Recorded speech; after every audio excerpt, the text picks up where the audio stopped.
সেই জায়গা থেকে যাকে গ্রেপ্তার করা হয়েছে হারুন, সেই হারুন নাকি বিধায়ক ঘনিষ্ঠ এবং বিধায়কের সঙ্গে বিভিন্নভাবে বিভিন্ন জায়গায় তাকে ঘুরতে দেখা যাচ্ছে।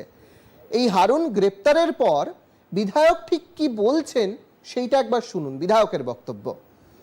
বিধায়ক ঠিক কি বলছেন শোনাবো, কিন্তু তার আগে যে ছবিটা এই মুহূর্তে প্রসেনজিৎ দেখতে পাচ্ছেন বিগুয়ালে, যে এই হারুন বিধায়কের বাইকের পিছনে চড়ে গৌতম চৌধুরী, হ্যাঁ একদমই, হাওড়া উত্তরের বিধায়ক গৌতম চৌধুরীর বাইকে চড়ে ঘুরছেন, বিভিন্ন অনুষ্ঠানে তার সঙ্গে তাকে দেখা যাচ্ছে, বিভিন্ন সময় তার সঙ্গে আলাপচারিতায় এই হারুন ব্যস্ত থাকছে। আমিও কোনোদিন বলে দেবো বেদান্তকে চিনিই না, সে বলতেই পারেন, কোনো অসুবিধা নেই, সেটা নিয়ে চাপ নেই। কিন্তু এই মুহূর্তে এই যে হারুনের সঙ্গে বিধায়কের এই ঘনিষ্ঠতা, তার মানে একটা বেদান্ত কোনোদিন এরকম একটা কাণ্ড ঘটিয়ে বসবে।